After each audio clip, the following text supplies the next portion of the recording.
पिछले वीडियो में हमने सर्विस वोटर कैसे मतदान करते हैं ये जाना था, जिसमें हमने सर्विस वोटर के मतदान के दो तरीकों में से एक डाक मत पत्र यानी पोस्टल बैलेट के बारे में जाना था। तो आज के वीडियो में हम सर्विस वोटर के मतदान के दूसरे तरीके यानी प्रॉक्सी माध्यम से मतदान करने की प्रक्रिया को समझेंगे। अगर आप इन दो श्रेणियों में से किसी एक के सर्विस वोटर हैं, तो आपको अपने स्थायी निर्वाचन क्षेत्र में प्रॉक्सी के माध्यम से वोट करने का विकल्प मिलता है।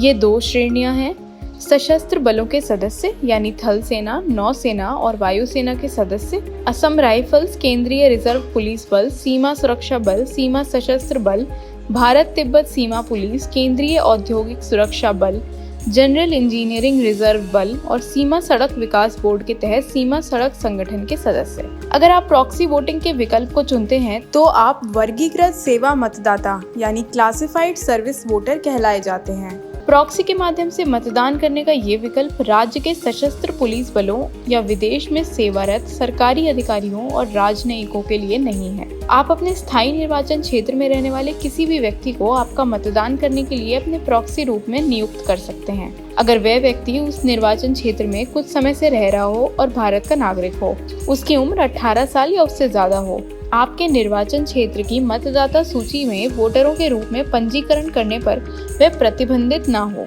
अब समझते हैं कि प्रॉक्सी कैसे नियुक्त कर सकते हैं। अपनी यूनिट, जहाज या प्रतिष्ठान के कमांडिंग ऑफिसर के सामने भरे हुए फॉर्म 13F पर हस्ताक्षर करें। इसके बाद फॉर्म को उस व्यक्ति को भेजें जिसे आप प्रॉक्सी नियुक्त कर रहे हैं।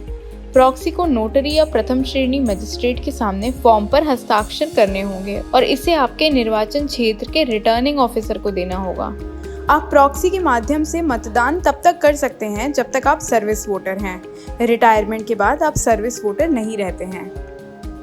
एक बार प्रॉक्सी बन जाने के बाद वह आपका प्रॉक्सी बना रहता है। केवल उसकी मृत्यु होने या आप उनकी नियुक्ति रद्द करने पर वह आपका प्रॉक्सी नहीं रहता है। अगर आप पोस्टल बैलेट माध्यम से वोट करने के लिए इसे रद्द करना चाहते हैं तो आपको फॉर्म 13G भरना होगा और फिर इसे अपने रिटर्निंग अधिकारी को भेजना होगा।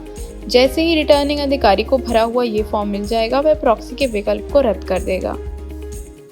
प्रॉक्सी के माध्यम से मतदान कैसे करें? आपका प्रॉक्सी आम वोटर के लिए निर्धारित प्रक्रिया का पालन करते हुए मतदान केंद्र पर आपका वोट डालेगा। आपका प्रॉक्सी 2 वोट यानी एक अपने नाम पर और दूसरा आपका प्रॉक्सी वोट डालेगा। प्रॉक्सी आपके लिए जो वोट डालेगा उसके लिए बाएं हाथ की बीच की उंगली पर स्याही का निशान लगाया जाएगा। तो इस तरह से एक सर्विस वोटर प्रॉक्सी के माध्यम से अपना मतदान कर सकता है।